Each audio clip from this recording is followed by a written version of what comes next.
Every day, SDPB connects South Dakotans with stories that inform, inspire, and bring us together. SDPB, good, useful, and full of wonder.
SDPB is your home for fact-based journalism, connecting South Dakotans with news they can trust and stories that matter.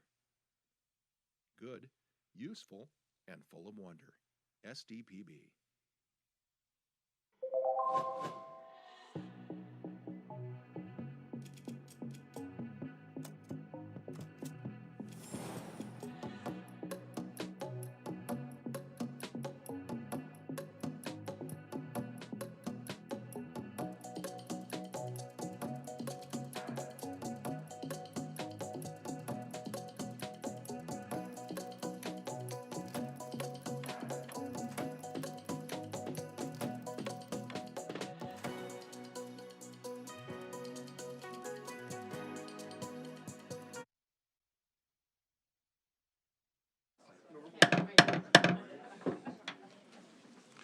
Good morning. I'd like to welcome everybody to the Joint Committee on Appropriations. I'm Representative Mike Derby. I'm the lead co-chair, along with my good friend Senator Otten.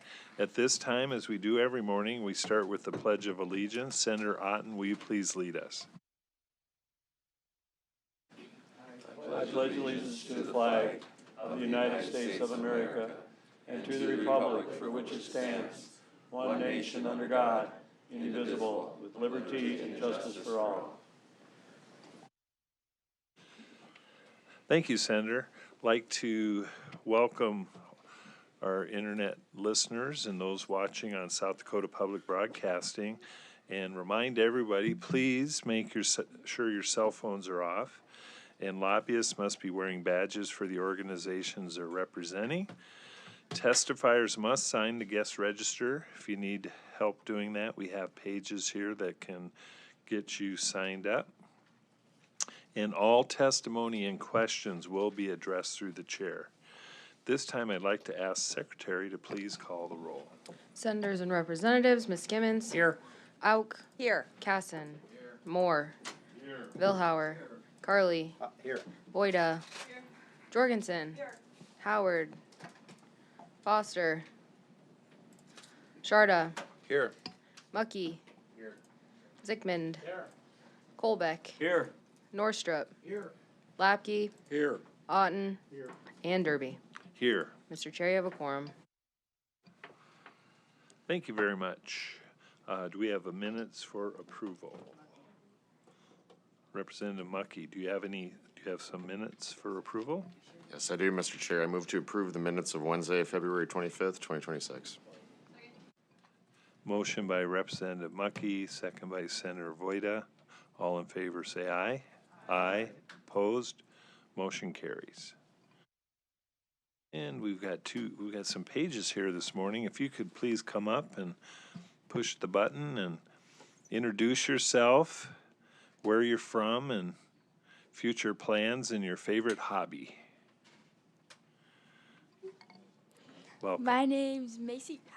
My name's Macy Duffy. I'm from Rapid City. I go to Central, and I want to study business sustainability at a four-year institute. And my favorite hobby is singing.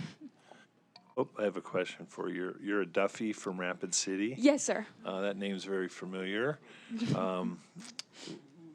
Which part of the Duffy clan are you from? My dad is Connor Duffy. And my grandpa's Pat Yes. Duffy. Yes. Do you play basketball by chance? No, I didn't get the jeans. The basketball jeans. I didn't. I thought you'd be a good little point guard. No. Okay. Thank you. Next. My name is Levi Atkins. I'm from Willow Lake, South Dakota, and after school I plan to go to four-year Institute for Elementary Education. And my favorite hobby is either singing or sports. So. Okay, fantastic. Glad to have you here. Thank you. Okay, at this time, are there any introductions, personal privileges, or announcements? Yes, Representative Kolbeck. Mr. Chair, I just want to say thank you to Mr. Chair for the great time we had last night with our little pool tournament that he put on, and I want you guys and everybody in the room to know that he still is the remaining champion. Please hold your applause. Hold your applause. Mr. Chair. But tell the rest of the story. Oh, yeah. I mean, it was a great time. I wish a lot of people were there, but Allie over there in the corner, she was came in a really, really tight match, second place, down to the 8 ball.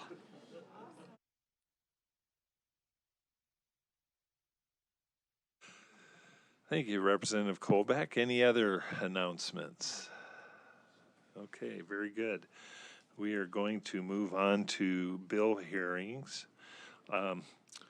Create the South Dakota School Construction Fund, provide for the transfer of monies to the fund, and make an appropriations therefore.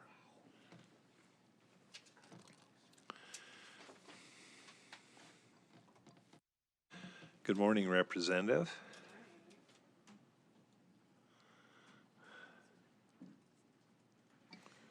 All right, well, thank you, Mr. Chair and members of the Joint Appropriations Committee. So I'm Nicole Uri-Balk from District 32 in Rapid City, and I was wondering if I may please move House Bill 1204C, Amendment C at this time. Representative Mucky. I move Amendment 1204C. We have a motion to amend with Amendment C from Representative Mucky, seconded by Senator Voda. Discussion on the motion. All in favor say aye. Aye. Opposed? Motion carries. We are now on House Bill 1204C as amended. Representative. Thank you. So House Bill 1204 creates the South Dakota School Building Construction Fund. At its core, this bill offers a fiscally responsible, forward-looking solution to one of the most consistent pressures we hear from constituents: rising property taxes driven in part by school construction bonds. So under current law, when a district needs to build or expand a school, one of the primary tools available is bonding. Bonds are often necessary, but they come with interest costs that are ultimately borne by the local property taxpayers. In several recent examples across our state, bonds now account for a meaningful portion of the total property tax bill. In Harrisburg, 2 bonds totaling $90 million increased the average owner-occupied property tax payment by more than $1,000 per home, with bonds making up 26% of the total property tax bill. In Brookings, a $32.4 million bond resulted in approximately $385 per homeowner, or about 10% of the total bill. In Mitchell, a smaller bond represented about 3% of the total property tax bill, and when averaged across multiple districts, bonds account for roughly 14% of the total property taxes, with some fast-growing districts obviously significantly higher. House Bill 1204 provides an alternative. The bill establishes a statewide revolving loan fund administered by the Department of School and Public Lands that offers school districts a 0% interest loans for up to 40% of a construction or expansion project. Loans are repaid over 20 years with straight and level amortization, and all repayments and interest earnings remain in the fund to support the projects. So this is not a grant program. It is not a blank check. It is a structured, accountable financing tool. Creating this fund and using available one-time dollars to get it started does not create a new tax. Instead, it represents a creative win-win approach. It's exciting, right? That leverages temporary resources to produce long-term structural benefit for school and property taxpayers alike. If this body chooses to maintain the reserves closer to, that 10% target, that approach could also free up additional one-time capacity to responsibly capitalize a fund like this, turning excess balances into long-term property tax relief. So briefly walking through the bill, again, loans are capped at 40% of a project cost. Administrative costs are limited to 1% of the principal. Annual reporting to the legislature ensures transparency. Eligibility criteria require districts to demonstrate responsible use of their capital outlay funds before accessing the program. So the policy objective is straightforward: reduce the interest costs, lower reliance on bonds, and relieve pressure on local property taxes without undermining local control. Importantly, this bill also supports our broader educational goals. If we are serious about maintaining competitive teacher salaries and sustaining predictable school funding, we must address the structural pressures that force districts to rely more heavily on local taxation. A 0% loan program helps districts build responsibly while preserving local capacity to support classrooms. And this model is not new in South Dakota. Back in 1998, I was still in high school, the Drinking Water State Revolving Fund Loan Program began providing... Could I interrupt you? 1998, I was here in the legislature. But you're not old. Began providing low interest... Representative Senator Otten. And that's the Bengay that I'm smelling right now. Representative, we apologize. So think of all those loans from such a long time ago that have benefited our local rural water districts. And so that revolving structure has successfully leveraged one-time state dollars for a long-term infrastructure investment for decades. House Bill 1204 applies a similar time-tested financing model to school construction, using revolving capital to meet essential public infrastructure needs while protecting local taxpayers. Members of the committee, this proposal reflects prudent financial stewardship. It leverages, again, just one-time dollars to create a self-replenishing fund. It protects taxpayers by reducing interest costs, and it supports districts experiencing enrollment or shifting growth. And it maintains legislative oversight through rulemaking and annual reporting. So this is smarter financing for stronger schools and more sustainable property taxes. I respectfully ask for your favorable consideration for House Bill 1204 and stand ready for questions. And if we may move to online testimony first, that'd be greatly appreciated. Online proponent for House Bill 1204. Good morning. Good morning. Good morning, everyone. Thank you, Mr. Chairman. I'm Coy Sassy, the Chief Financial and Operations Officer for Rapid City Area Schools. I really appreciate the opportunity to testify on this matter.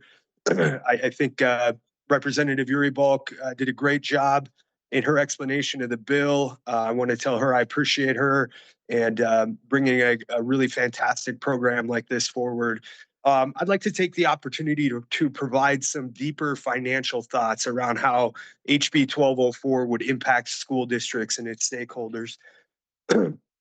Representative Yuri Bulk provided some great examples around the impact of bonds on property taxes, and certainly that is a very important aspect of this bill. Locally, Rapid City Area Schools has not been successful historically at passing bonds. As a matter of fact, it's been 52 years since the district has passed a bond. This has consequently caused a reliance on capital outlay certificates, which function very similarly to a bond mechanically. The greatest difference, of course, being that a bond carries its own levy to service the debt payments, while payments for a certificate are serviced from regular capital outlay revenue. Over time, reliance on certificates creates a difficult cycle in which the funds from certificates are necessary to address badly needed building projects, but paying for the certificates removes resources that could otherwise be used to address preventative maintenance issues, causing buildings to degrade faster and ultimately increase the need for a bond or certificate. So we get stuck in this very vicious cycle of needing the funds, but paying for those funds removes resources from capital outlay. And just like a bond, capital outlay certificates carry interest over the life of their amortization. Rapid City Area Schools has spent $38.8 million over the last 15 years in interest costs for servicing capital outlay certificates that it's used over the last 50 years for major construction projects. Again, these are resources that could have been invested in preventative maintenance and upkeep in the district's facilities and ultimately extended the quality and usable life of those buildings. I think the best real life example I could give you right now is that Rapid City Area Schools has approximately $50 million in air conditioning needs.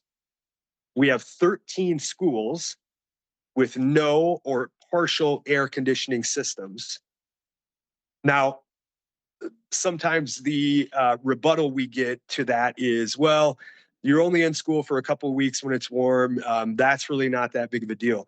What's interesting to note is that over the last 3 years, our district has canceled more school days due to heat in the buildings than it has due to winter conditions.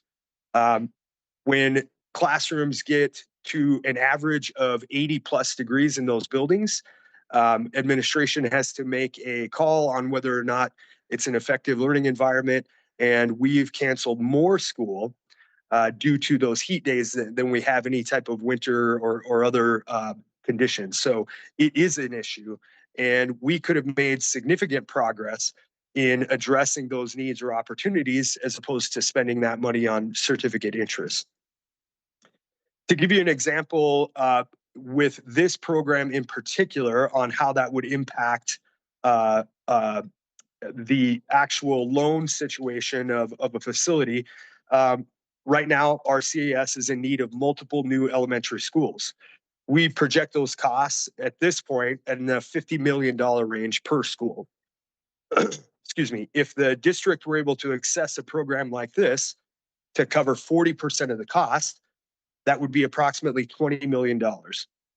And if we assume that we would otherwise have to use a capital outlay certificate for this amount, and we assumed a 4% interest rate and a 20-year amortization, the district would pay an additional $9.1 million in interest over that time period. Again, this is $9 million that would stay inside the capital outlay fund and be deployed into our local economy to address preventative maintenance and upkeep needs of our facilities, which would greatly help reduce the cycle we discussed earlier and push additional resources out into our facilities and ultimately our community. This bill accomplishes 3 major goals. Number 1, it lessens the reliance on bonds and capital outlay certificates and thereby provides property tax relief to property owners. Number 2, It reduces the amount of interest districts are paying on bonds and certificates and allows districts to invest those resources in preventative maintenance and upkeep, extending the usable life of buildings and facilities. And number three, it ensures that taxpayer dollars are achieving the highest return on investment possible as opposed to paying for additional interest costs. Mr. Chairman, and members of the committee, I urge you to move this bill forward. I think it's a win-win for the state and a huge tool in the tool bag for school districts for being able to address badly needed facility needs. Thank you very much for your time, and I'm happy to stand by for any questions. Thank you, Mr. Sassy. Are there additional proponents? House Bill 1204. Good morning.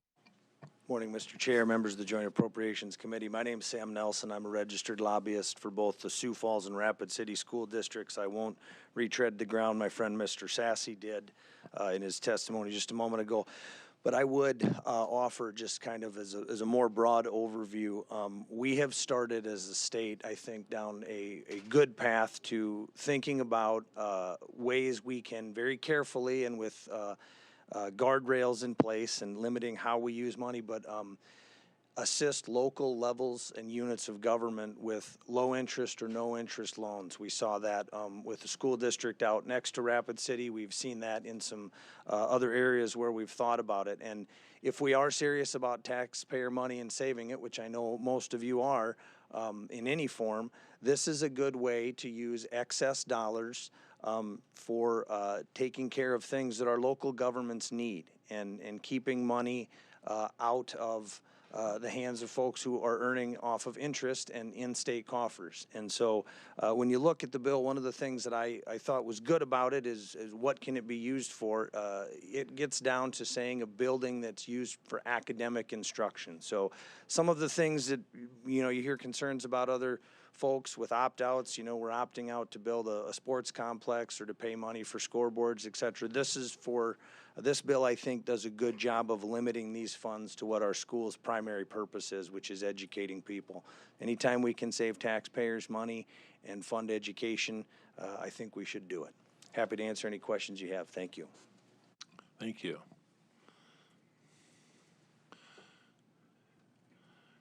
Good morning. Good morning, Mr. Chair, members of the committee. Garth Wadsworth with Elevate Rapid City. I know you all have a strong sense of how this works, but I think it's worth keeping in mind how we set mill levies. At the local level, city, county mill levies have a natural balancing mechanism built in. Valuations go up, the mill levy goes down. Unfortunately, the education mill levy is set by the state, and that single mill levy applies to everyone. And so when valuations in one pocket, one single community go up, they don't have the same impact on bringing that mill levy down. Creating this fund would provide a mechanism that allows the state to intervene in communities where they are at risk of having to use those capital outlay certificates and increase property taxes in those very small, isolated communities. So we thank you for your support. Let's limit the use of taxpayer dollars for interest payments.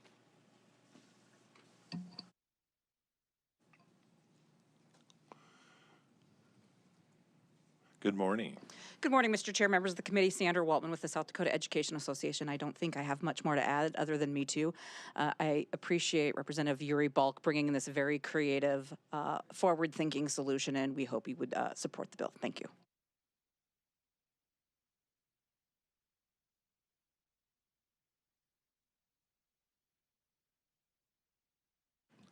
Additional proponents, any additional proponents for House Bill 1204?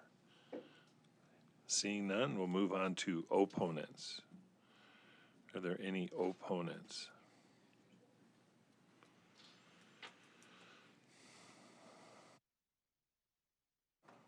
Good morning. Good morning, Mr. Chair, members of the committee. My name is Grant Judson with the Bureau of Finance and Management. As you've heard, House Bill 1204 transfers a yet-to-be-determined amount to create a new school construction loan fund under the Office of School and Public Lands. While this may sound like a way to reduce property taxes, there are several concerns about how this would actually impact taxpayers. First, zero-interest loans sound good, but they don't solve the problem.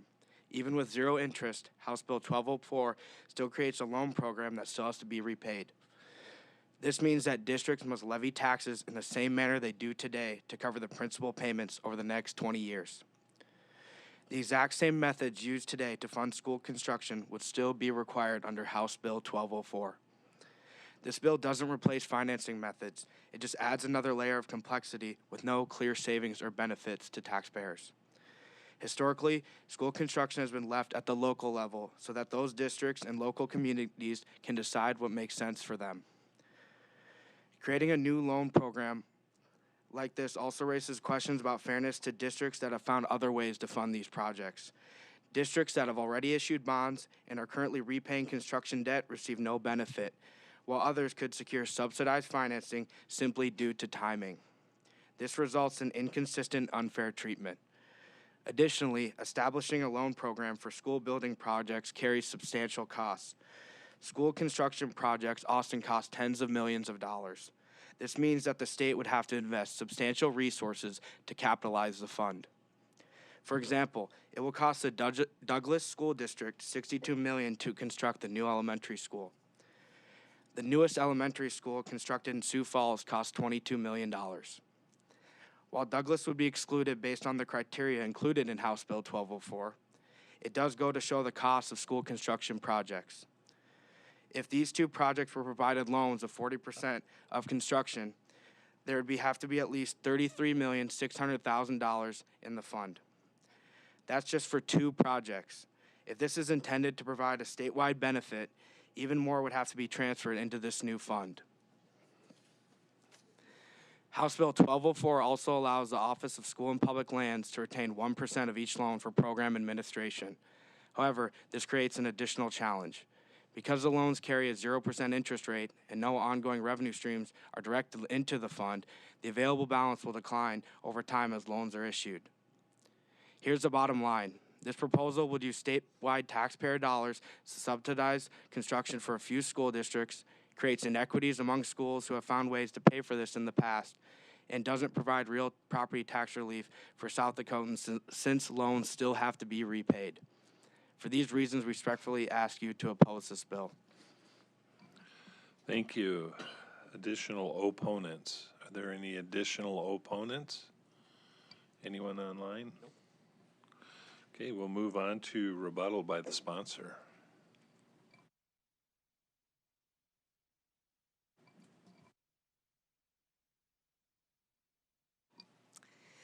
Thank you, Mr. Chair. Representative Yuri Belk from District 32.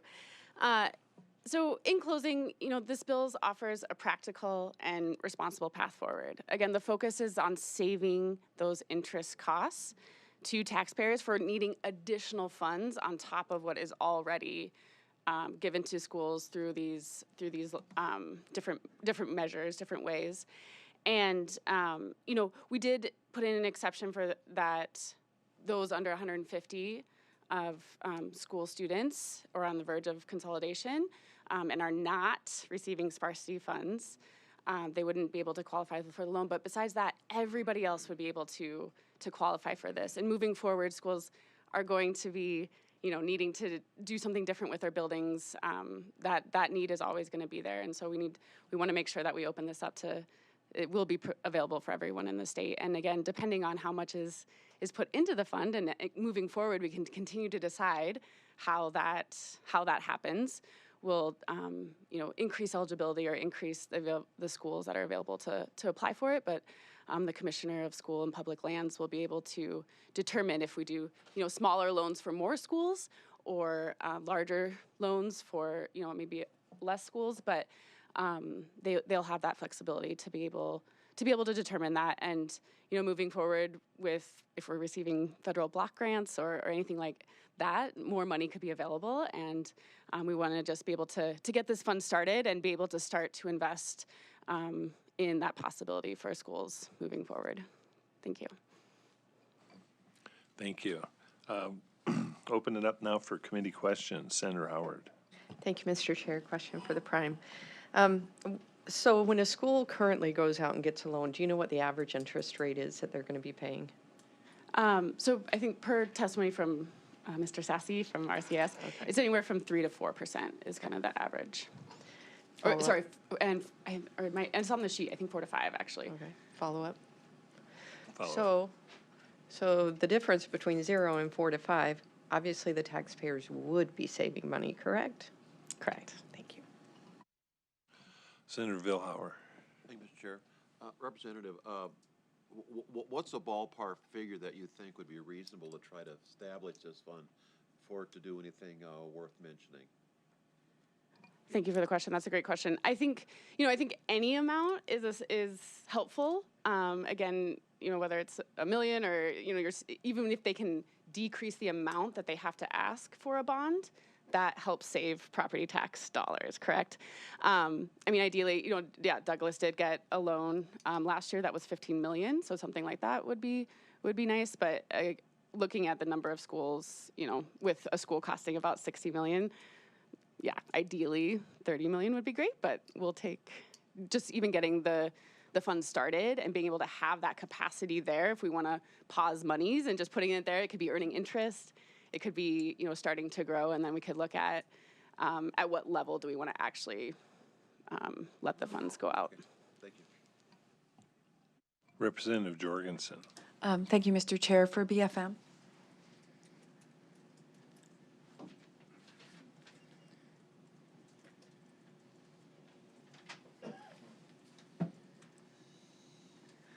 I was just wondering about the loan to Douglas, what the terms were on that loan. Do you know? Thank you. Mr. Chair, I don't have that bill right in front of me, but I believe it was made over 15 years. I might be incorrect. The loan that was 0% over 20 years, $750,000 per year.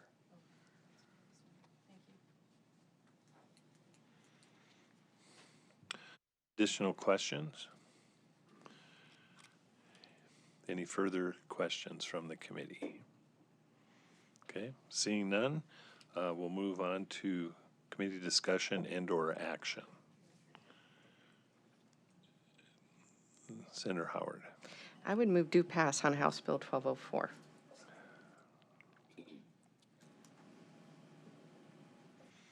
Representative Norstrop. Thank you, Mr. Chair. A substitute motion? I would make a tabling motion for House Bill 1204. We have a motion by Representative Norstrop and a second by Senator Otten. As tabling motion is a non-debatable motion. Secretary, call the roll.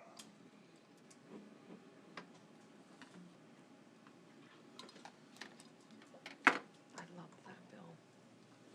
Senators and Representatives, Ms. Gimmons, Aye. Auk, Aye. Casson, Aye. Moore, Aye. Vilhauer, Aye. Carly, Voida, Jorgensen, No. Howard, No. Foster,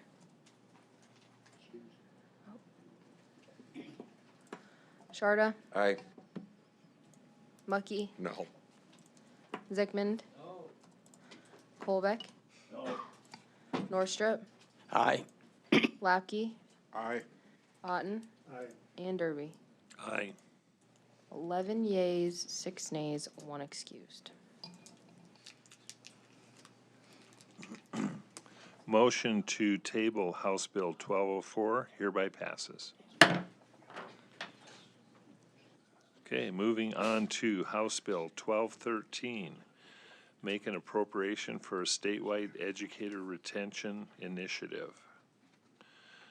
Good morning, Representative. Please identify yourself. Good morning, Mr. Chair, members of the Joint Committee on Appropriations, Representative Eric Mucky, District 15, downtown North Central Sioux Falls. At this time, Mr. Chair, I'd respectfully request the motion to amend or move an amendment, House Bill 1213D as in dog. Second. To amend by Senator Howard, seconded by Representative Casson. All in favor say aye. Aye. Opposed? Motion carries. We are now on House Bill 1213 as amended. Thank you, Mr. Chair. Thank you, fellow members. Today I'm bringing you House Bill 1213D as amended. This is a one-time appropriation of $2.5 million to the Department of Education for the purpose of providing grants to school districts and accredited non-public schools for the purpose of a statewide educator retention initiative. This body has discussed many times over ways to not just improve teacher compensation, but also find ways to keep teachers as professionals in our communities. And this bill is an attempt to add to that flavor. Many times we have talked about ways to recruit teachers. This is a focus on how do we retain them. And so what I brought forward to you today for 1213D is fairly self-explanatory, but I can walk you through how I brought this bill. Section 2 outlines the focus, which is a comprehensive educator-centered approach that uses quantitative and qualitative data to guide and measure impact of actions taken by a school district or accredited non-public school to improve workplace conditions that are most impactful for educator retention. The reason for this bill is really to focus on something that we talk about a lot here, which is we're trying to maximize our taxpayer dollars for education, and in doing so, making sure that we're also helping our schools provide a quality workplace.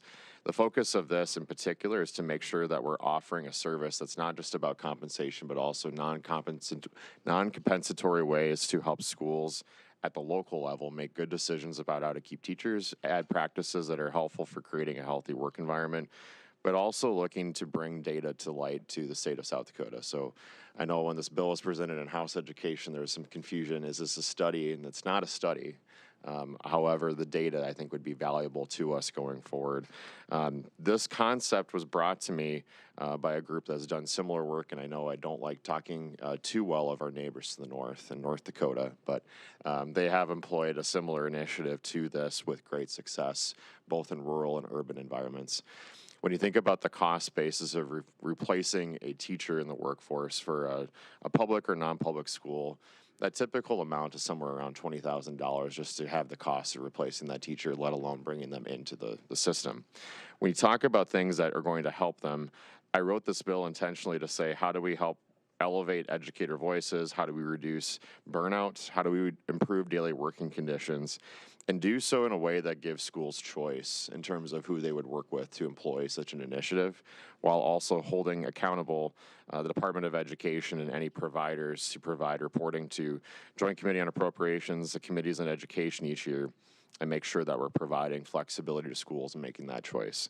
What I want to highlight for this is, again, the way this bill was designed is to work closely with the Department of Education to identify who are the providers who could reasonably provide these services, provide those options to schools, and give schools choice in deploying those. Now, I will say in full transparency, one of the things that I think about often with this bill is what is the challenge of our educational system right now. And our primary goal as appropriators, of course, is to make sure we're maximizing the state share of education, to make sure that we're not just providing a quality opportunity for our teachers and paying for a quality education for our kids, but also reducing taxpayer burden. This was an attempt to also support that as well and say if we can keep our teachers in the workforce, it's going to be more cost effective for our schools, and try to provide as many choices to our schools to choose what type of provider would fit the bill for this as well. I know this is an ongoing conversation we're going to continue to have as well. And so at this time, looking back, I do not believe I have my proponent with me today. So with that, Mr. Chair, I would respectfully ask this be tabled. Thank you, Mr. Chair.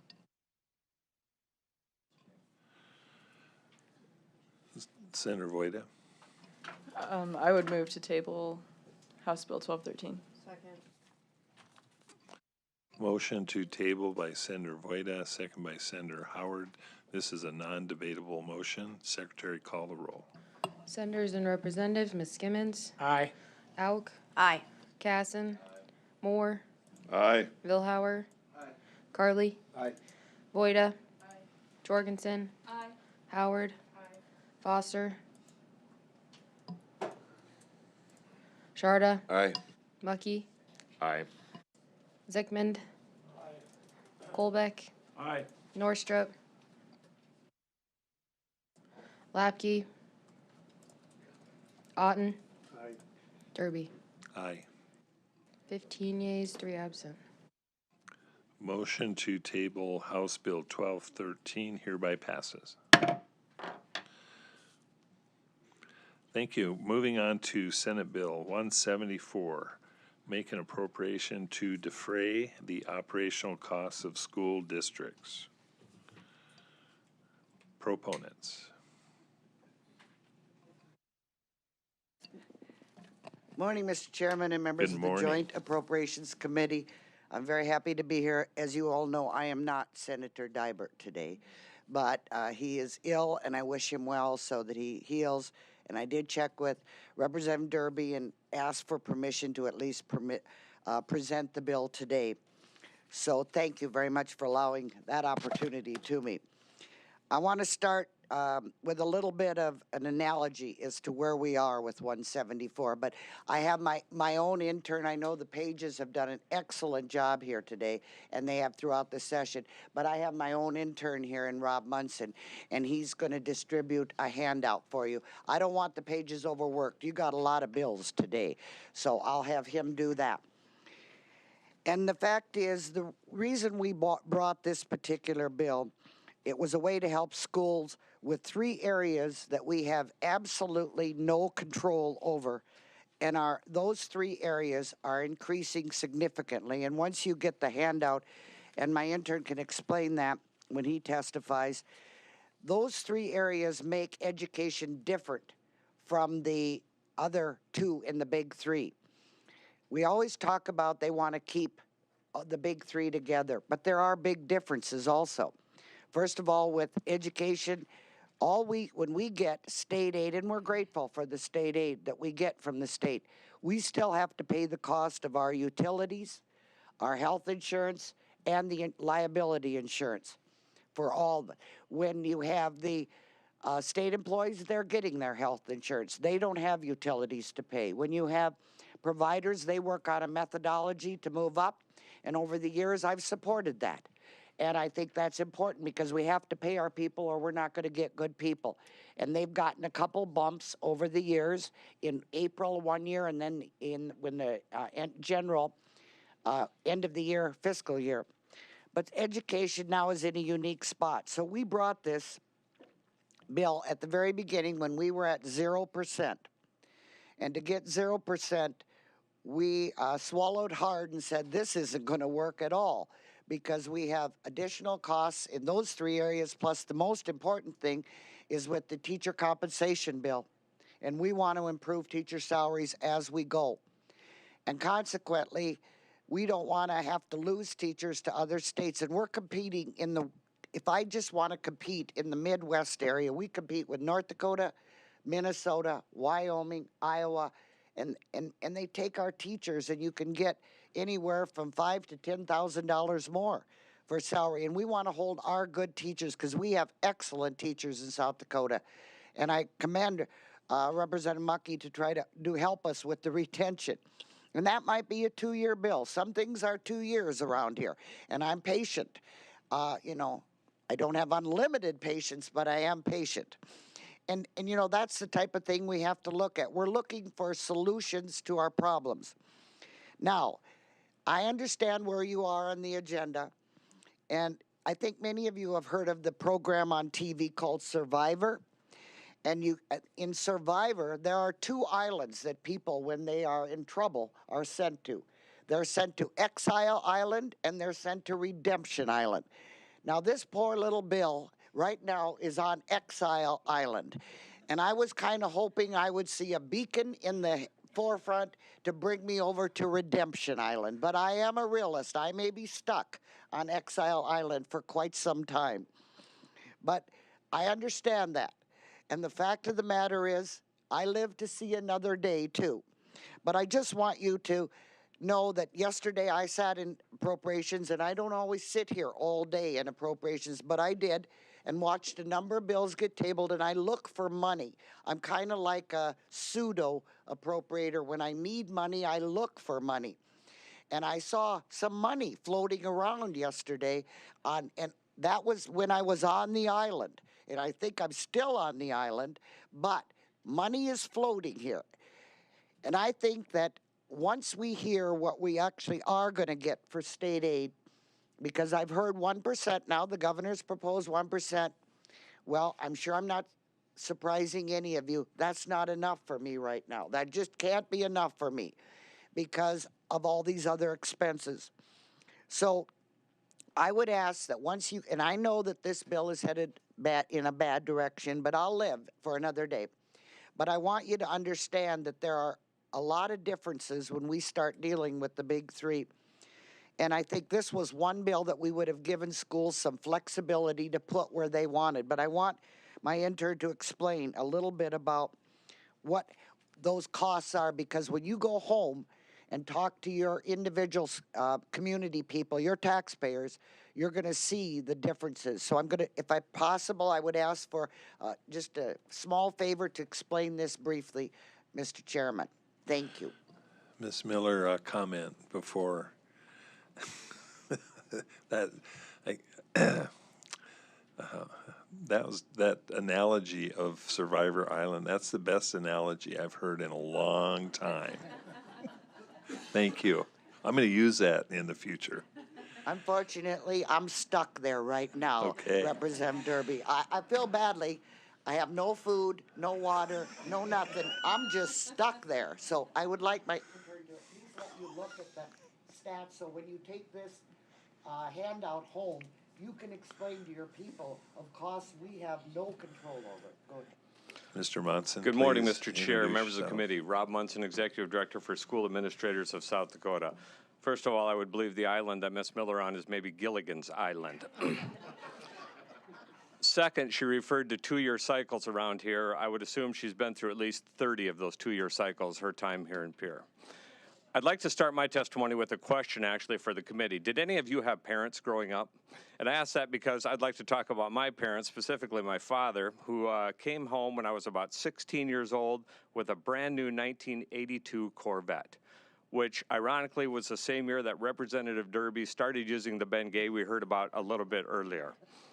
On occasion, I would muster up enough courage to ask if I could take that car out of town, maybe on a date with a special girl, and I always knew the answer to the question before I asked it, but I was going to ask it anyway, because there was always a chance. Now, fast forward to today, I know what the answer is going to be on Senate Bill 174, but it certainly doesn't hurt to ask, does it? We were hoping to keep this bill alive, because 1%, as Ms. Miller said, is a good starting point. We'd like to see 1.25, even 1.5. However, if we fell short on that, we were hoping that this bill you had in front of you would be an opportunity for us to do some backfilling, as you saw in the state workers getting their health insurance covered. The school districts are going to pay all of that out of whatever you send to them in the funding formula. They're going to cover those expenses. On the sheets you have in front of you, I did a survey earlier in the session because we knew we wanted some hard numbers on this. And you will see there's 3 columns. One is for health insurance, one's for property and casualty, and the other one's for utilities. And these are going to be increases that are real costs that school districts are going to see this year and have to cover. And I'm just going to ballpark these. The total in the health column is approximately $11 million in increases. The property and casualty insurance, about $3.6 million, and utilities, we're seeing about $2.6 million in increases. And again, these will all be borne by the money that this legislature will send in whatever increase comes this year. So we were going to ask for you to keep this alive, but I get to do something I've never done before on a bill that I didn't write and am not a sponsor of. But we would like to ask you at this point to table Senate Bill 174.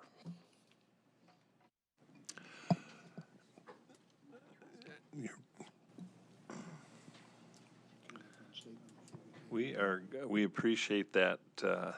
Very rarely does that happen, by the way. But we're going to, before we have a motion, we'll open it up for some questions or discussion. Representative Jorgensen. Thank you, Mr. Chair. Well, I think both of you could give up your day jobs and go on the comedy circuit. I think that's great. But actually, I wanted to compliment you on this, all the work that was done on this, because I've been very concerned about insurance increases. And so to have these numbers, so thank you very much for doing that. I wanted to make sure I got that in. Thank you. Additional discussion or questions? Was Senator Vilhauer, Mucky, Otten? In a period of brevity here a little bit, or levity I should say, Mr. Munson's dad is a doctor. He delivered me in with my family doctor all the years growing up. Wow. Cool. With that, I would move to table. You made a preparatory remark, so you cannot make that motion. We're still under discussion. Representative Mucky. Thank you, Mr. Chair. And I know we're all taking this with a lot of good comedy, so thank you for bringing that today. But I have to state to the seriousness of this bill what I really appreciate about what you brought forward. You know, when we're looking at this handout, it's about $17 million that we have to come up with. It's going to have to either be absorbed by schools, or we're going to have to figure out how to make that work in the G bill. And so I know when there's a lot of good agreement across both sides of this dais to say state share of education has to increase in order to reduce the taxpayer burden locally. This is a pretty incredible number to be able to look at and say, we know exactly what your operating costs look like, on top of then trying to figure out how to pay our teachers. And so I hope this is helpful for the committee when we make decisions about we need to increase our state share of education funding. Thank you, Mr. Chair. Representative Auk. Thank you, Mr. Chair. I too want to, just congratulate you and tell you thank you. Oh, and your comedy is awesome, especially this early in the morning. This is extremely informative as far as everyone is being burdened with higher costs. But to put it all together for each of our districts and to actually see, this is a huge burden for them. And we certainly don't want to take away from their from teachers' salaries. We want to make sure that that all those areas are covered. So thank you. And the bill being a little immature, you may be old enough to be on that island. The bill is just a little immature. It needs to be there with you to keep you company. But anyhow, thank you so much for all your work. I really do appreciate it. Thank you. Any further questions or discussion? Seeing none. Senator Miskimmons. Mr. Chairman, I move to table Senate Bill 174. Second. Motion by Senator Miskimmons, seconded by Senator Voida. This is a non-debatable motion. Secretary will call the roll. Senators and Representatives, Miskimmons. Aye. Auk. Aye. Casson. Moore. Aye. Billhauer. Aye. Carly. Aye. Voida. Jorgensen. Howard. Foster. Sharda. Aye. Mucky. No. Zickman. Did you say no? Colbeck. No. Norstrup. Aye. Lapke. Aye. Otten. Aye. Derby. Aye. 14 yeas, 3 nays, 1 absent. Motion to table Senate Bill 174 hereby passes. Well, good news, Senator Miskimmons. Thank you, Mr. Chairman. I'd just like to say I've seen Mr. Monson and his friends play in a band, and I don't think I would have loaned him that car in 1968 either.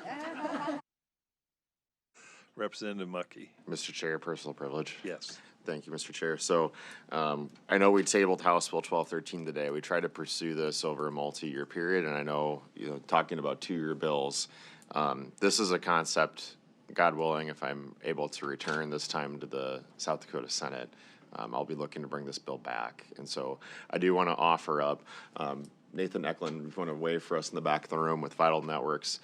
If you have any questions about the work that's been done in statewide teacher retention initiatives in North Dakota to great success, I really encourage you, please connect with Nathan here at the end of session, or at the end of committee today or in between. He'll be able to answer any questions for you about that work and share information. And as we go forward, I'll also be happy to share information with the committee about what that looks like. Thank you, Mr. Chair. Thank you. Senator Otten. Just the Exile Island, I can't get off that. You see paper in the air, and of course, a lot of that has to do with perspective and the distance from that. And I think what had happened is actually the military has a cellulose bomb, and it is the cellulose that you're seeing floating in the air after the detonation. So you hang in there. Okay. We are finished. We are done with all our bill hearings, and we're going to take a 15-minute break and move on to bills for possible action which have had prior hearing. We are at recess. SDPB brings you closer to your government.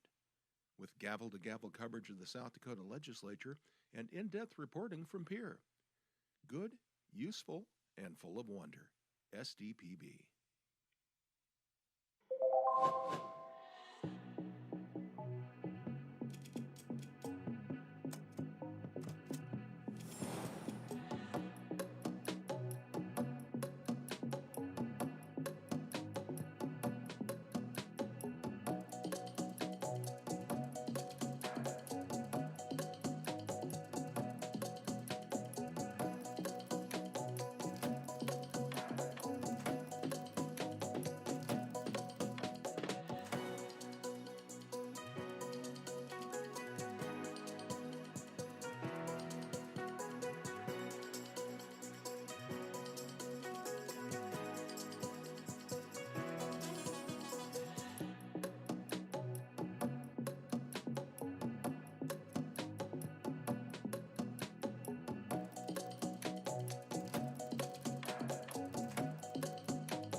From early learners to lifelong students, SDPB inspires curiosity through trusted educational programs and resources for every stage of life.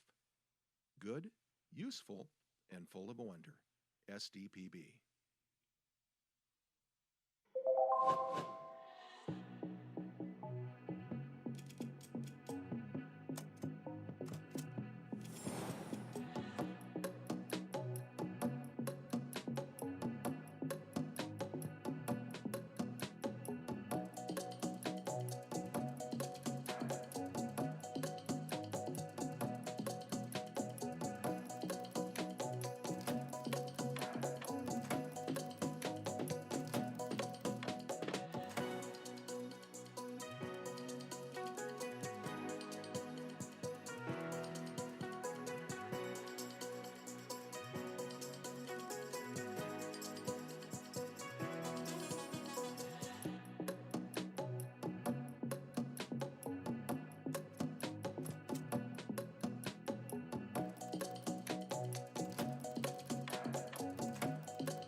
When South Dakotans need reliable information, SDPB is there providing updates and coverage that keep our communities safe and connected. Good, useful, and full of wonder. SDPB.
SDPB celebrates South Dakota's student athletes with live coverage of SDHSAA state championships, sharing the excitement of hometown heroes.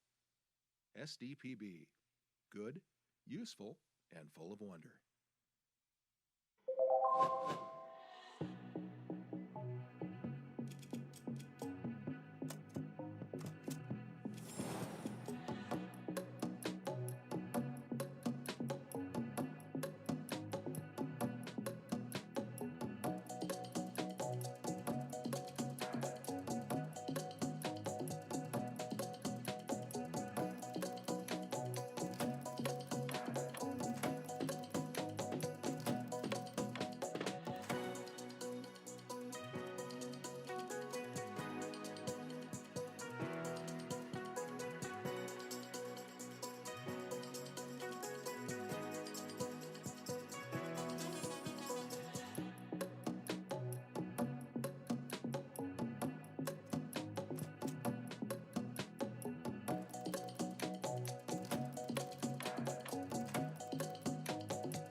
From choir to debate to theater, SDPB shines a spotlight on South Dakota's talented students through SDHSAA All-State Fine Arts Programming.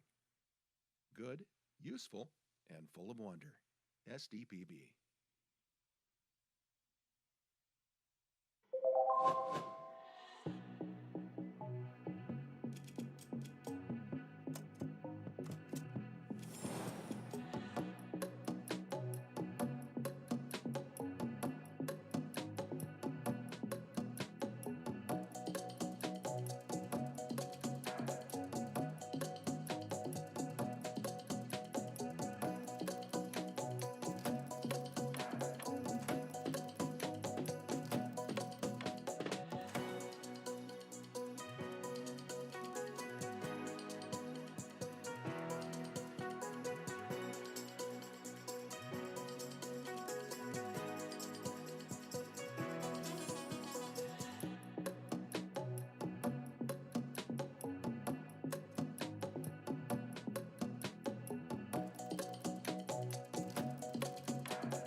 Every day, SDPB connects South Dakotans with stories that inform, inspire, and bring us together.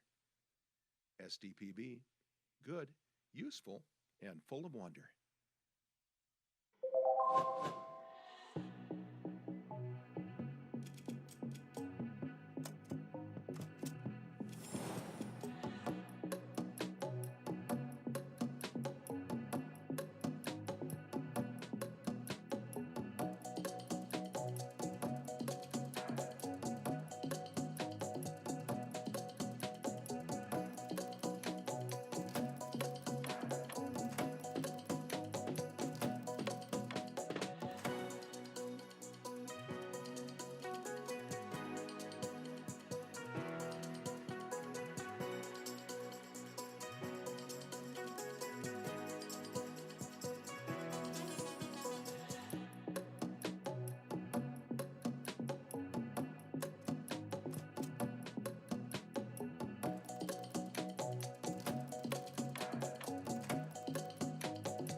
SDPB is your home for fact-based journalism, connecting South Dakotans with news they can trust and stories that matter. Good, useful, and full of wonder. SDPB.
From children's programs to in-depth documentaries, SDPB sparks curiosity and lifelong learning in every South Dakotan.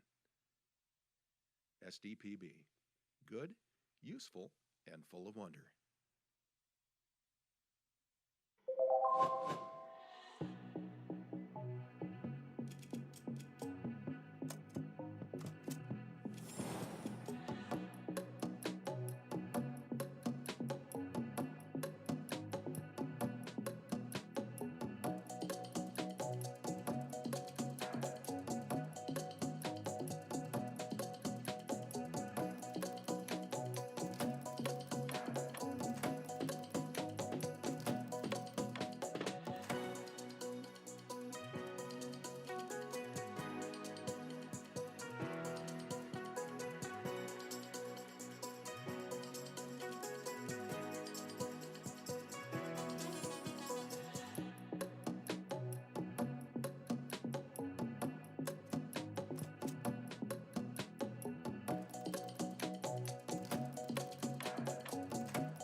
SDPB brings South Dakotans together, telling the stories that unite small towns, big ideas, and the people who make our state shine. Good, useful, and full of wonder. SDPB.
SDPB shares the voices and experiences of South Dakotans, preserving our stories, our culture, and our sense of place. SDPB, good, useful, and full of wonder.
As South Dakota's public media network, SDPB serves everyone with transparency, integrity, and commitment to open access.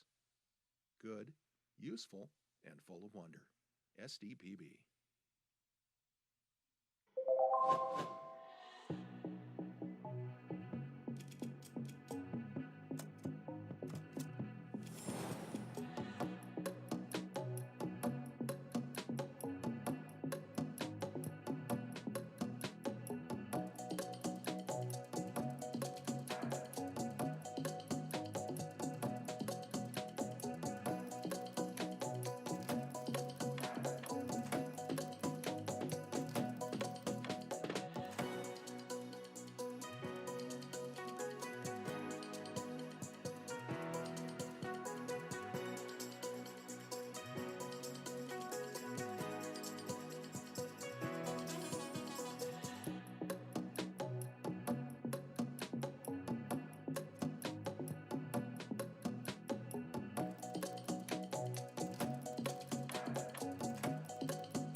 SDPB helps shape South Dakota's future by educating, informing, and inspiring the next generation of thinkers, leaders, and creators.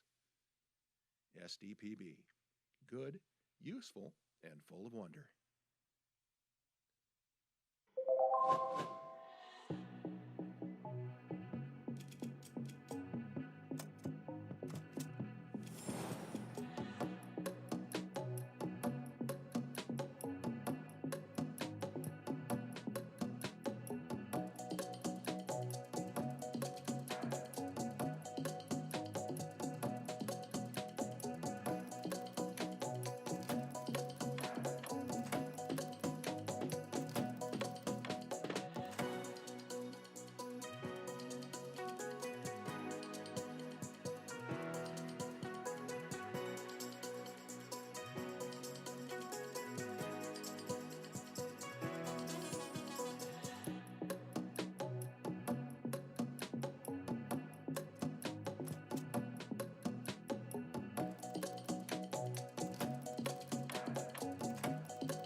Welcome back to the Joint Committee on Appropriations. And we're at that part of the process where we are at bills for possible action which have had prior hearing. So we are at the end of the program here, and we are going to first take up in order, we're going to do everything in order. House Bill 1202, authorize the construction of a trade center on the campus of Lake Area Technical College, to make an appropriation therefore and to declare an emergency. Representative Casson. Yeah, thank you, Mr. Chair. Can I move an amendment at this point? Yes. Is there a second? 1202A. We have a motion by Representative Casson and seconded by Senator Vilhauer for Amendment A, House Bill 1202A. Discussion on the amendment. Seeing no discussion, all in favor say aye. Aye. Opposed, motion carries. Yep. Okay, that motion, did you get that? Seconded by Vilhauer. Okay, we are at the discussion part of the process. Is there any discussion on House Bill 1202 as amended? Discussion. Senator Vilhauer. Just a comment, we had a good hearing on this a couple of weeks ago, and a way for Lake Area Tech to keep moving its program forward by adding this onto the list of options there, so would ask for your support on this. Senator Miskimmons. I think it's a great investment for the future of South Dakota, so I'd also ask for your support. Representative Mucky. Thank you, Mr. Chair, and for those who may be tuning in who are looking at this process going, what's going on here, I think it's important for you to hear keeping this bill moving forward with the lower dollar amount until we can come to a final determination of what the appropriate amount is what's happening, and I think it's important for us to keep this bill moving forward for the workforce of South Dakota, so I appreciate your support on this. Thank you. Any further discussion? As a follow-up to that, as we move through the process, usually to keep a bill moving, we put $1 in. And then last year we started, because it was the 100th session, we thought it would be kind of fun and appropriate to use $100. And this year, to have even more fun, we're going to do $101, correct? That is the amendment, correct? That is, yes. Yes, okay. So that's why we're doing $101. So those of you that were wondering. Any further discussion? Okay. Seeing none. Secretary, call the roll. Oh, motion, yeah. A motion would be really good to have at this point. Representative Cass, no, Senator Vilhauer. Oh, I move 1202A.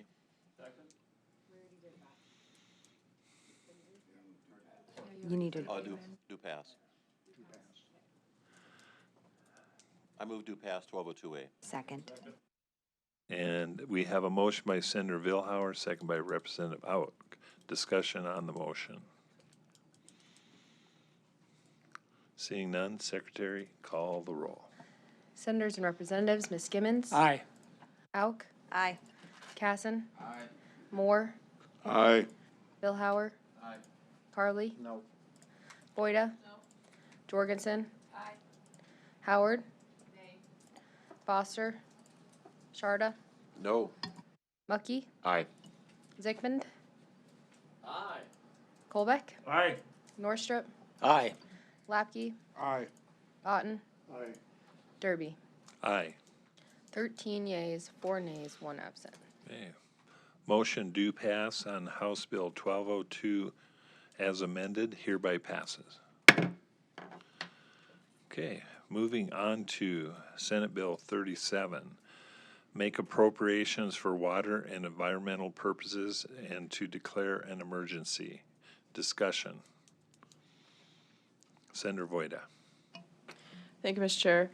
Well, I was one of the members of this body that had some questions about this bill when we first heard it. We got to meet with Daner and the folks who are going to be involved in the mapping model.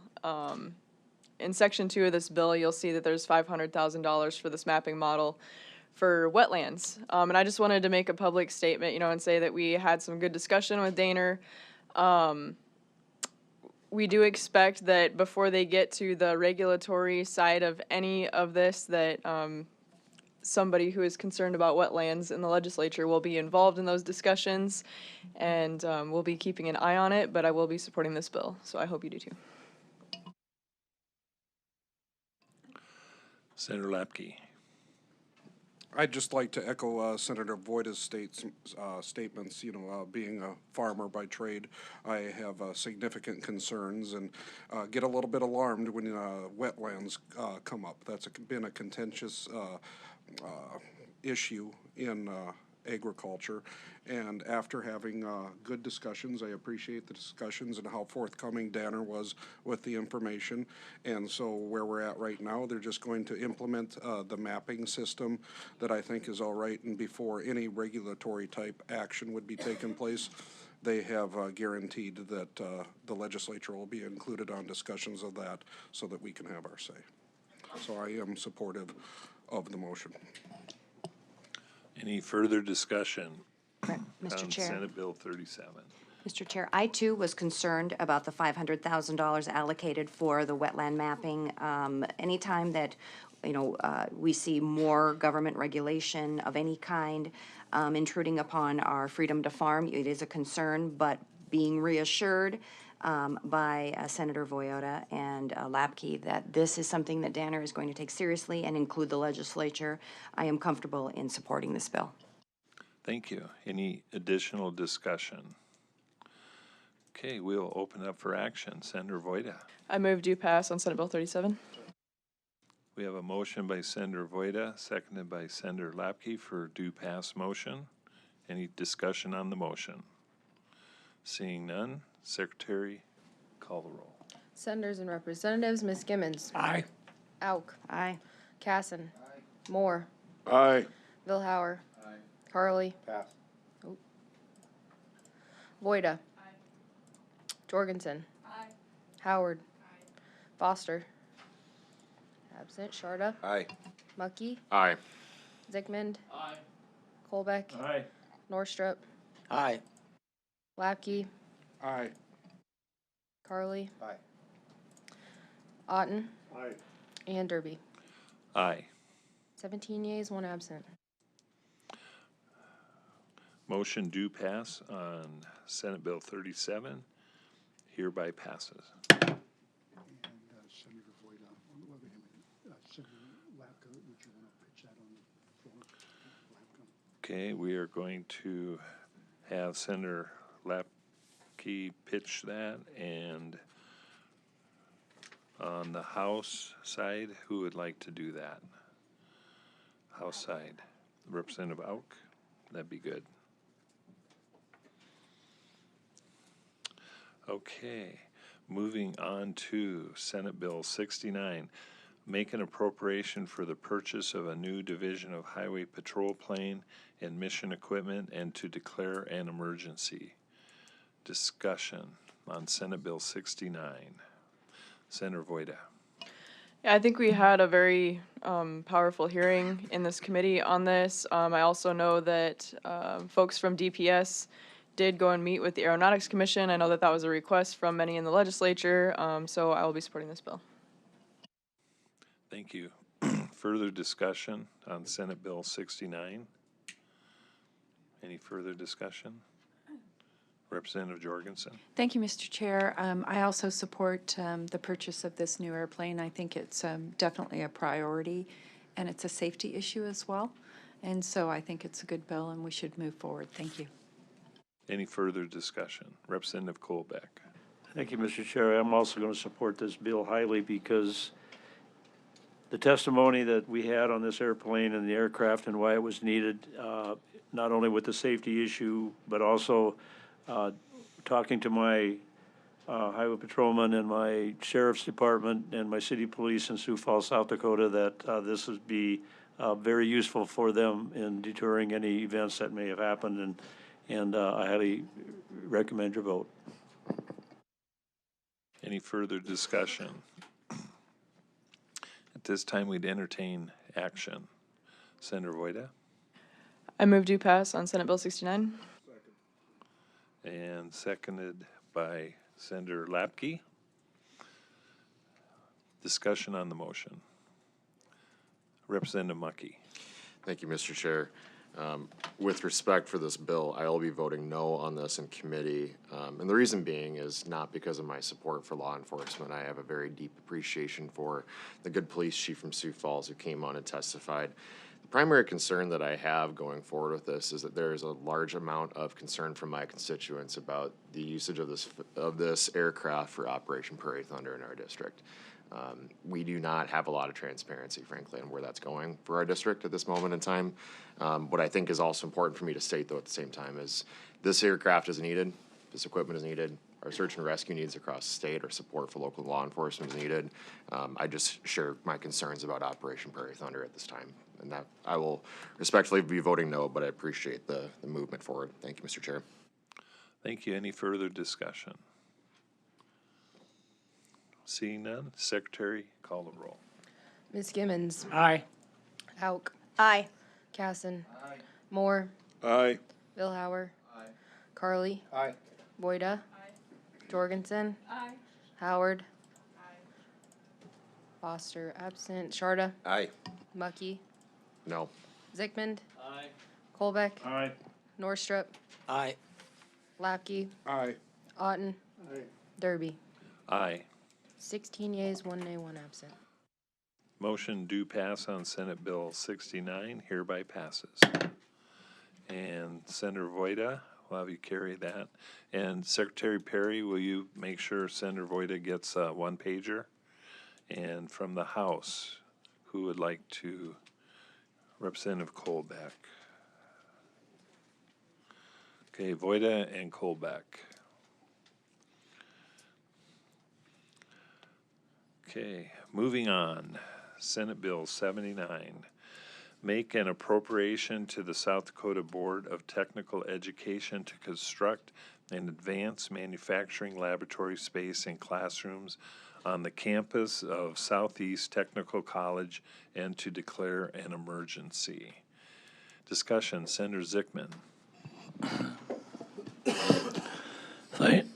Excuse me.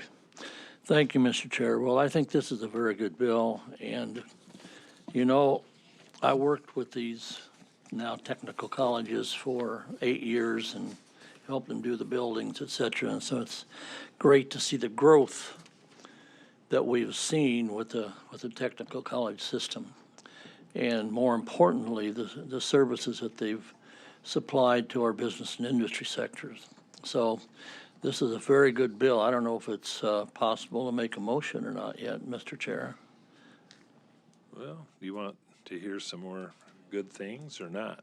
Representative Colbeck. But anyway, I think we Can need you to pass this follow up? bill and provide the support, so. Representative Colbeck. Thank you, Mr. Chair, and I just want to make a couple of comments. One, with the building of the new prison coming into Sioux Falls and the Minnehaha County area in eastern South Dakota, the benefit of this here particular appropriation would help with a couple of programs that Southeast Tech has coordinated with our prison system in South Dakota. And I'll just use a real quick example on the welding projects or programs that they have offered at Southeast Tech for inmates at the prison system. We had a graduation here a couple of 4 or 5 weeks ago, and they graduated 11 students out of their welding program. They came from the state penitentiary, and these people received a degree in welding and were immediately hired by a company right outside of T that day. All 11 of them were hired, and this appropriation will help them expand that one particular program along with other ones to help with making the citizens that come out of the prison, make them great citizens for the state of South Dakota, and I highly recommend your vote. Thank you. Additional discussion? Any additional discussion? and/or action. Senator Zickman. Thank you, Mr. Chair. I apologize for my wanting to get this through and approved. But I would make the motion that we approve Senate Bill 79 and get on the road to welding. And that's a do pass motion. Do pass. Okay. Heard some seconds out there. Senator Vilhauer. Motion do pass on Senate Bill 79. Any discussion on the motion? Okay, Secretary, call the roll. Ms. Gimmons. Aye. Auk. Aye. Casson. Moore. Aye. Billhauer. Carly. No. Boyda. Jorgensen. Howard. Absent. Foster. Absent. Sharda. Aye. Mucky. Aye. Zickman. Aye. Colbeck. Aye. Norstrup. Aye. Lapke. Aye. Otten. Aye. Derby. Aye. 14 yeas, 2 nays, 2 absent. Do pass motion on Senate Bill 217 hereby passes. Yep, I flipped the page, sorry. 79 hereby passes. Okay. Now on to Senate Bill 217. Make an appropriation for a fire management officer position within the Department of Public Safety. Discussion. Mr. Chair, Senator Otten. move to table. We have a motion by Senator Otten and a second by Representative Sharda to table. That is a non-debatable motion. Secretary, call the roll.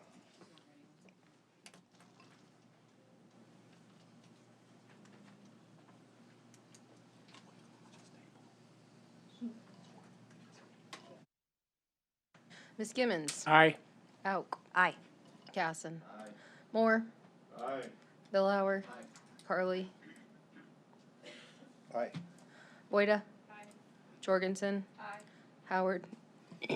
Absent. Foster absent. Sharda. Aye. Mucky. Aye. Zickman. Aye. Colbeck. Aye. Norstrup. Aye. Lapke.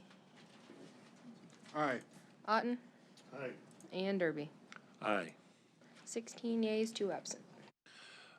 Motion to table for Senate Bill 217 hereby passes.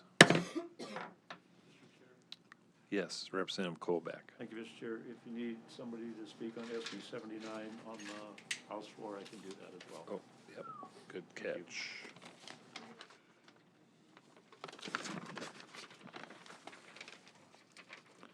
Okay, on Senate Bill 79, Colbeck and Zickman.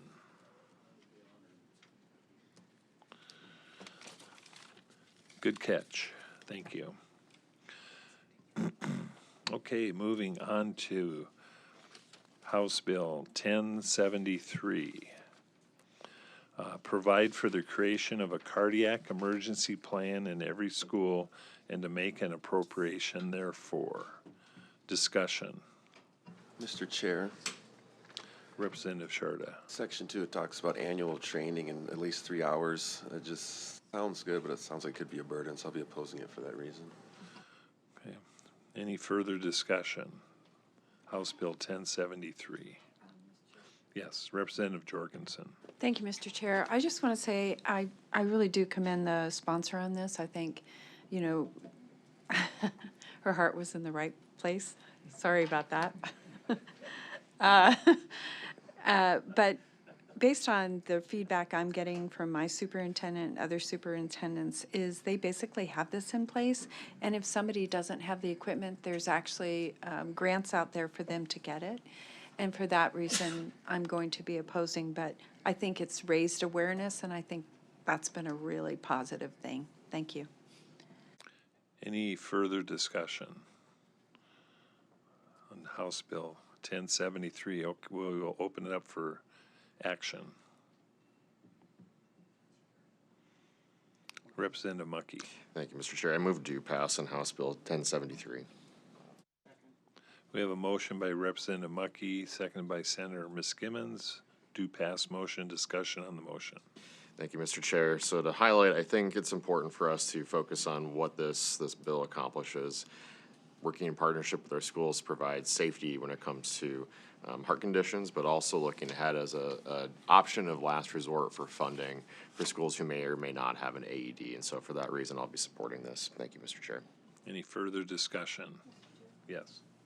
Thank you, Mr. Chair. Substitute motion, I move to table.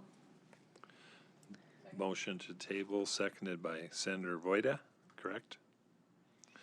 That is a non-debatable motion. Secretary, call the roll.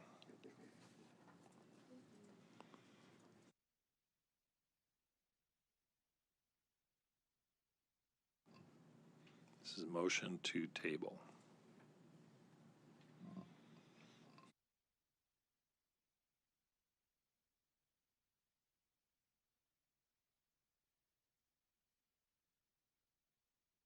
Ms. Gimmons. No. Auk. Aye. Casson. No. Moore. No. Vilhauer. No. Carly. Aye. Boyda. Jorgensen. Howard. Absent. Foster. Absent. Sharda. Aye.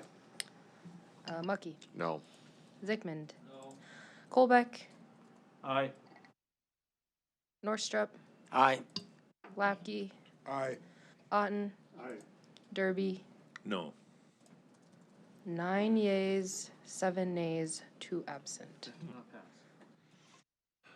The tabling motion does not pass. Is there another motion?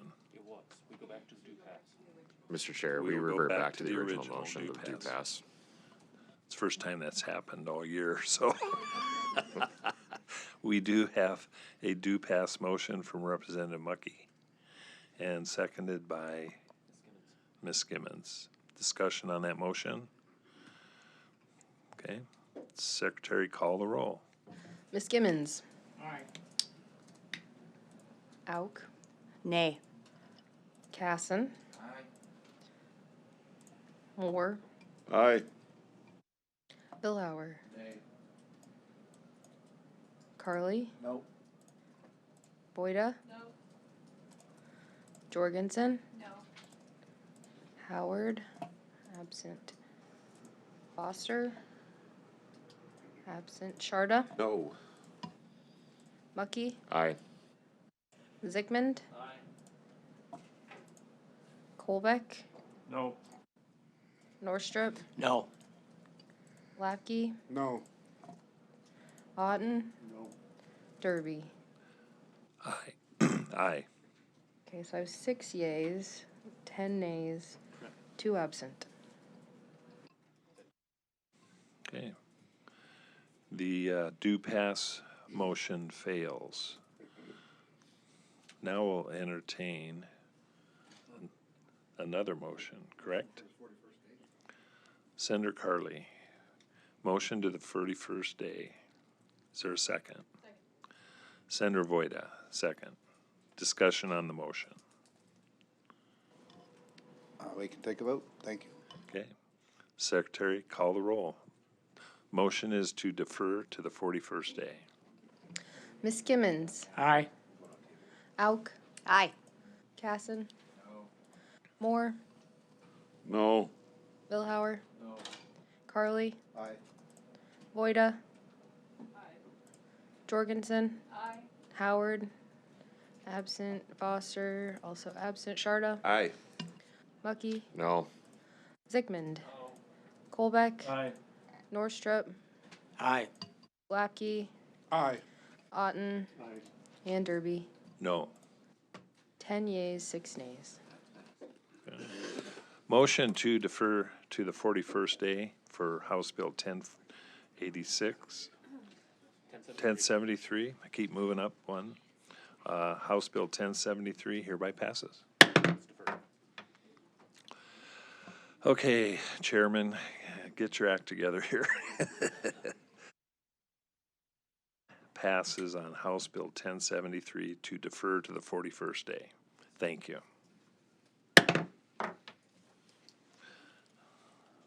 Okay, moving on to House Bill 1086, make an appropriation for providing a grant to a nonprofit that delivers programming to support offenders and correctional staff. Discussion on the motion.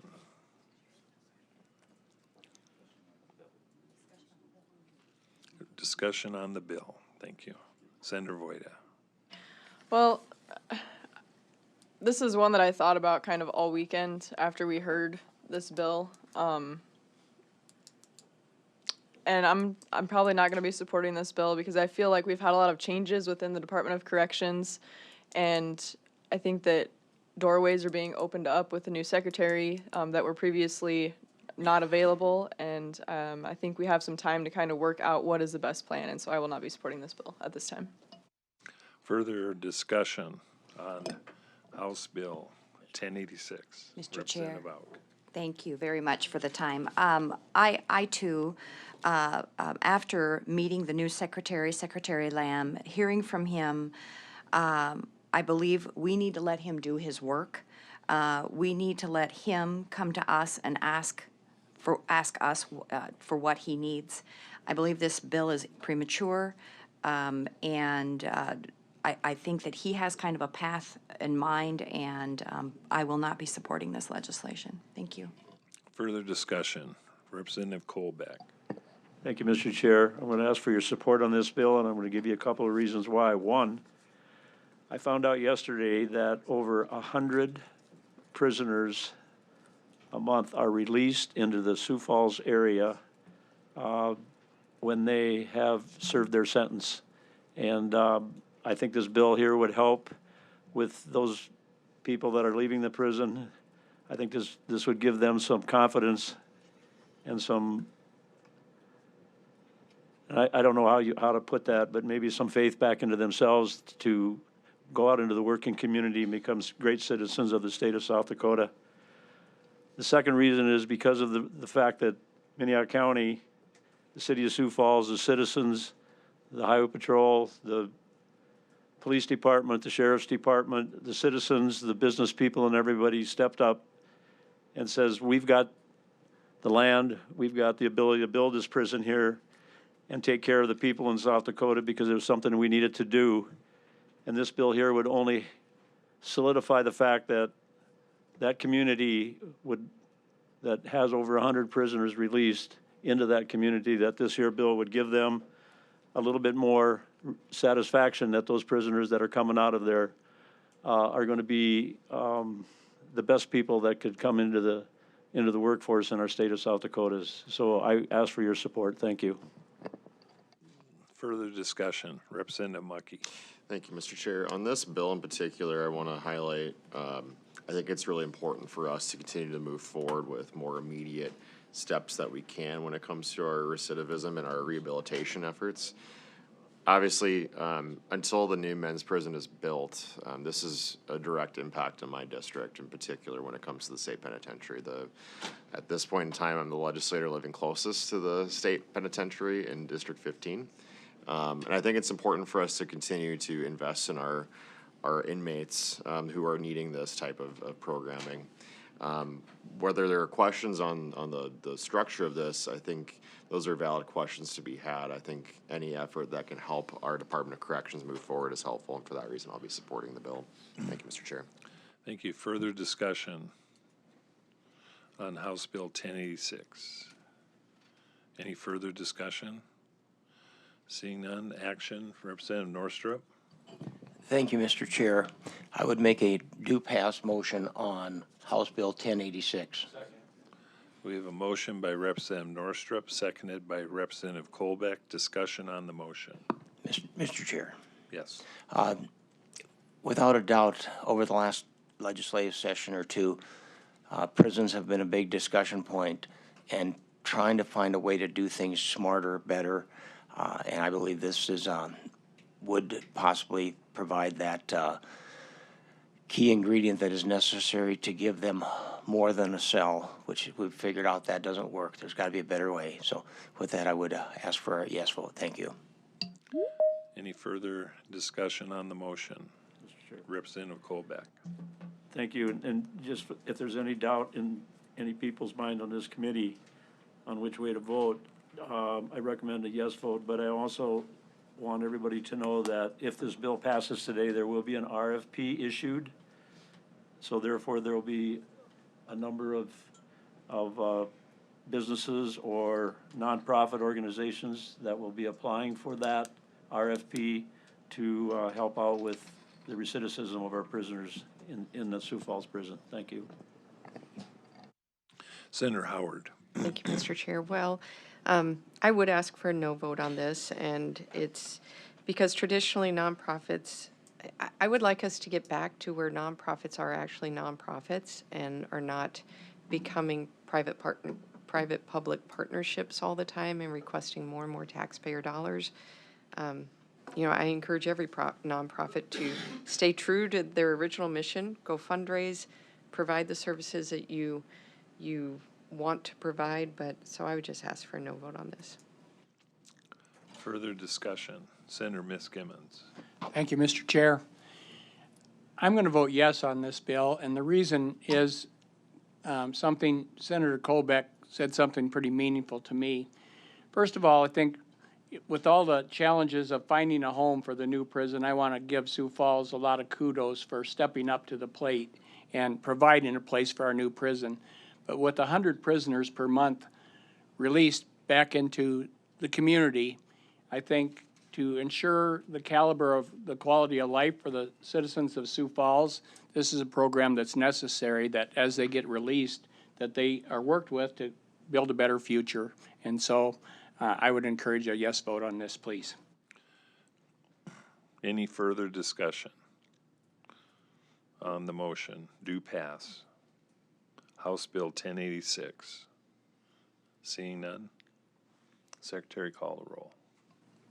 Ms. Gimmons. Aye. Auk. No. Casson. Aye. Moore. Aye. Vilhauer. Carly. No. Voida. Jorgensen. No. Howard. Foster. Absent. Sharda. No. Mucky. Aye. Zickmund. Colbeck. Aye. Norstrup. Aye. Lackey.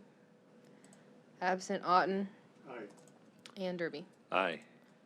10 yeas, 6 nays, 2 absent.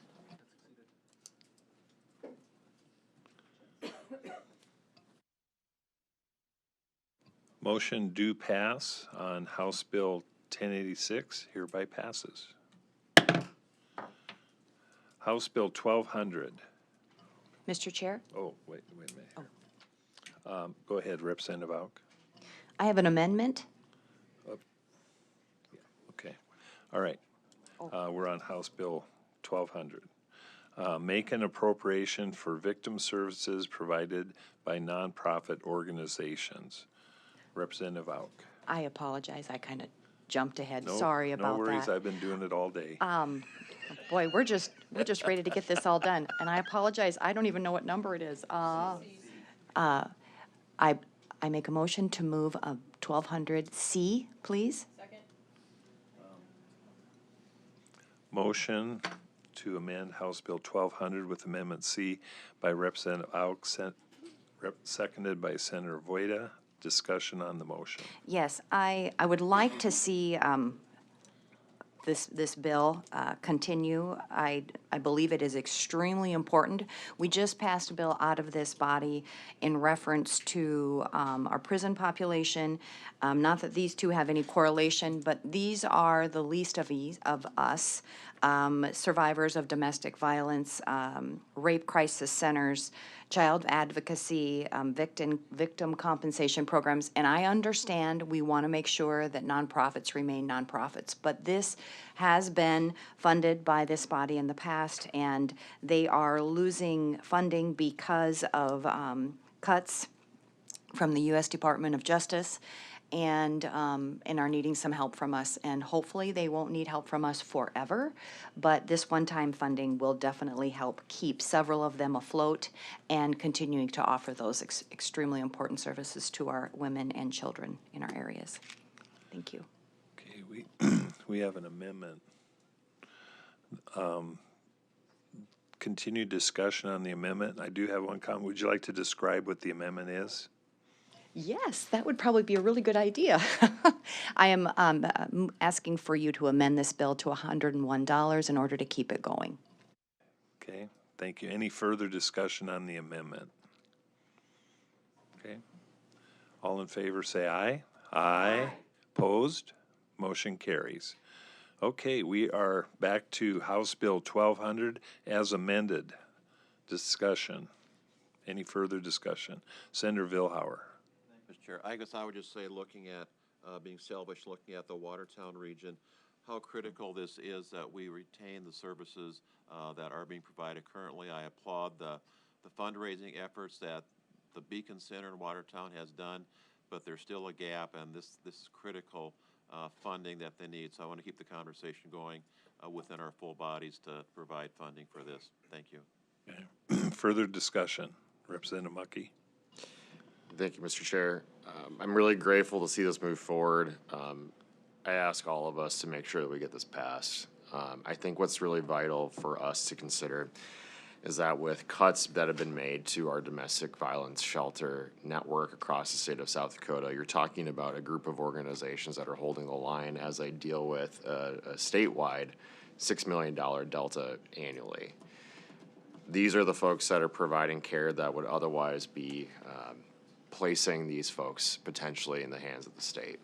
Now, when we talk about nonprofits, coming from a nonprofit background, I think it's important to state something, which is when the state does not have the resources or the tools or frankly the financial capacity to make it happen, there are organizations in our communities that make it happen, and they try to find ways to do so. But ultimately, when we're talking about doing a public service to our community, sometimes we have to make that partnership work. And so this is one of those moments where I think it's vital for us to remember, if we do not pass this, the devastation to our communities and not having access to these resources would be unimaginable and would place a lot of folks in great harm. And so I encourage you as we move forward, this deserves our full consideration, as much full funding as we can provide. And with that, I'll support the motion to move forward. Thank you.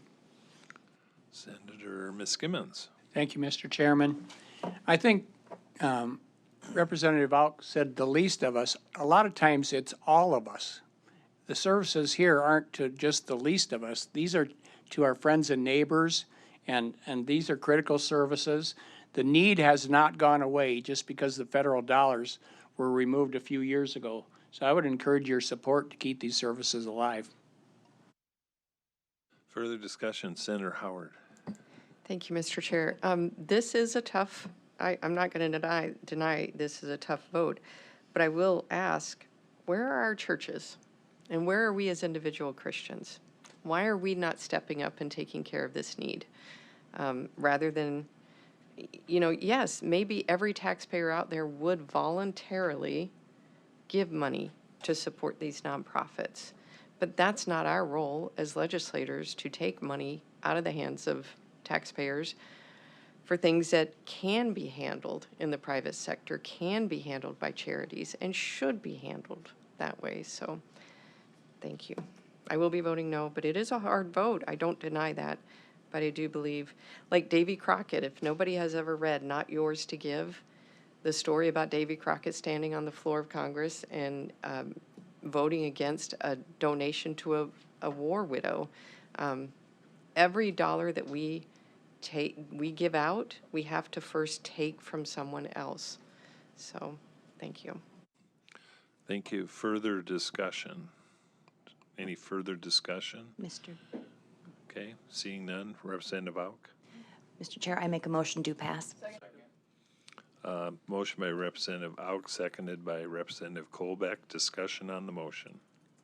Just please vote for this bill. I think it's important to our state, not to discredit anything that's been discussed, but this is an area that, for those of us who have paid attention in our communities, it is extremely important, the service that they are offering, and they need our help. So please vote yes. Representative Casson. Yeah, thank you, Mr. Chair. I would encourage you to support this. as was noted in the testimony, Vermillion is one of the communities that actually had one of these facilities closed due to a funding gap, and our community is incredibly philanthropic and does what they can, and it just couldn't stand on its own, and we're feeling the impacts within our communities. These are important services provided to our communities. I'd encourage you to vote green. Any further discussion? We do have a do pass motion on House Bill 1200 as amended. Secretary, call the roll. Ms. Gimmons. Aye. Auk. Aye. Casson. Moore. Aye. Billhauer. Carly. No. Boyda. Jorgensen. Pass. Howard. Foster. Absent Sharda. Aye. Mucky. Aye. Zickmund. Colbeck. Aye. Norstrup. Aye. Lapke. Absent Jorgensen. Aye. Otten. Derby. Aye. 14 yeas, 2 nays, 2 absent. Do pass motion on House Bill 1200 hereby passes. Okay, we're almost done. Senate Bill 136, make an appropriation for grants to support the purchase of personal protective equipment by volunteer fire departments and to declare an emergency. Discussion. Open up for discussion. Representative Moore. Yeah, I support this bill. We had this similar bill, I think it's 4 years ago. And I come from a District 23. We had about 20 fire departments that all utilize this, and we got a final report. So I believe fire equipment is very high. This is also will help the cities, counties, and townships because they're usually the ones that fund the rural fire departments. Along with, they do a great job of self-funding themselves with different activities. So I would encourage a green vote on this one. Additional discussion. Representative Mucky. Thank you, Mr. Chair. There's frequently moments when we're passing bills where we are not passing bills that are going to benefit us or our district personally. I think it's really important for us to move this bill forward, knowing that I'm fortunate the district I represent, we have a fully staffed fire department, and they do great work. But that's not the case for so many communities, especially the one like I grew up in, where those volunteers are the ones who are really holding the line. And so I think it's important that we continue the work that we've done to help them. So I would be grateful for your support of Senate Bill 136. Further discussion. Representative Auk. Thank you, Mr. Chair. I too ask for your support of this piece of legislation. Traveling through my district, every single volunteer fire department utilized these dollars from 4 years ago and asked for more. These gentlemen are volunteers, and they are putting their lives at risk for our benefit. And any way that we can make their job safer and more protected, I think is extremely important. And I ask you to support this bill. Thank you. Representative Sharda. Thank you, Mr. Chair. Well, as a volunteer fireman, I actually do have this clothing, and these departments are all volunteer. Well, sometimes you have to decide how many volunteers can we have because we can't afford to clothe them all. So it's good to have this, and appreciate your yes vote on it. Senator Zickman. Thank you, Mr. Chair. Well, I was part of the committee 4 years ago and when we approved it, and so I would encourage everyone to go ahead and support this. This is a very good endeavor. Thank you. Further discussion.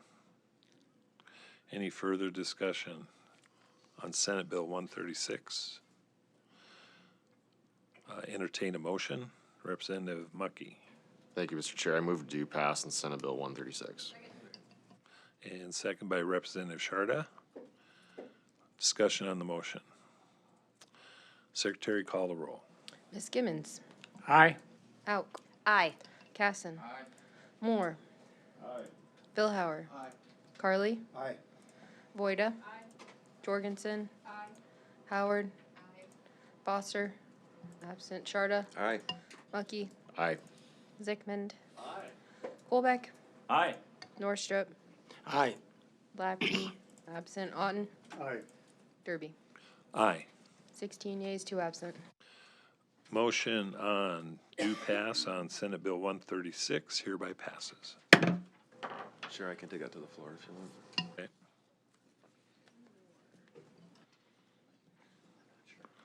On the Senate, okay, Sharda on the House. Let's let Oh, it's Jensen do it. Jensen, yes. Okay. Here we go. Senate Bill 206, make an appropriation to contract for a study on the length of service award programs for volunteers. Discussion on Senate Bill 206. Is there any discussion? Mr. Chair. Representative Norström? Thank you. I had to do a refresher on this because it's to just get back as to what the bill actually does. What it does is it sets up a $100,000 general fund which would be used to hire a contractor. And the idea of that study would be to figure out the details of what's called IRS Section Code 457E, which in English is a retirement plan that could be used by volunteer firefighters. And so then normally under that plan, what happens is it's a deduction out of the payroll. One of the issues with volunteers is the payroll is really small, so it's actually approaching zero. So then I went on to do a little more research and found out, well, okay, if we've got this retirement plan set up for firefighters and we do not have wages, what do we do next? And the answer is there's a possibility that the cities or the counties or possibly a fire district or possibly a nonprofit would donate money. Maybe a donor would donate money. But the point is, all we're doing is setting up a volunteer program for cities, fire districts, county governments, or donors to donate money to make a little bit of a thank you note for all the work that the volunteers do. And after they've served for many years, it would be nice if they could walk away with a little bit of retirement. So I'll be a supporter for this. Thank you. Mr. Chairman, Senator Miskimmons? I move to table Senate Bill 206. Motion by Senator Miskimmons and second by Senator Vilhauer.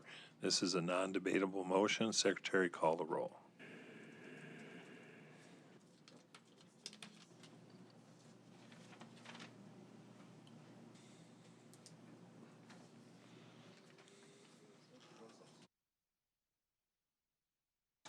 Miskimmons. Aye. Auk. Aye. Casson. Aye. Moore. Aye. Vilhauer. Aye. Carly. Aye. Voida. Jorgensen. Aye. Howard. Aye. Bosser. Absent. Sharda. Aye. Mucky. No. Zickmund. Colbeck. Aye. Norstrup. No. Lapke. Absent. Otten. Aye. Derby. Aye. 12 yeas, 4 nays, 2 absent. Motion to table Senate Bill 206 hereby passes. Okay. Is there anything else for the good of the cause? Yes. Senator Voida. I move we adjourn. Motion by Voida, second by Representative Colbeck to adjourn. All in favor say aye. Aye. Aye. Motion carries. SDPB brings you closer to your government. With gavel-to-gavel coverage of the South Dakota legislature and in-depth reporting from Pierre. Good, useful, and full of wonder. SDPB.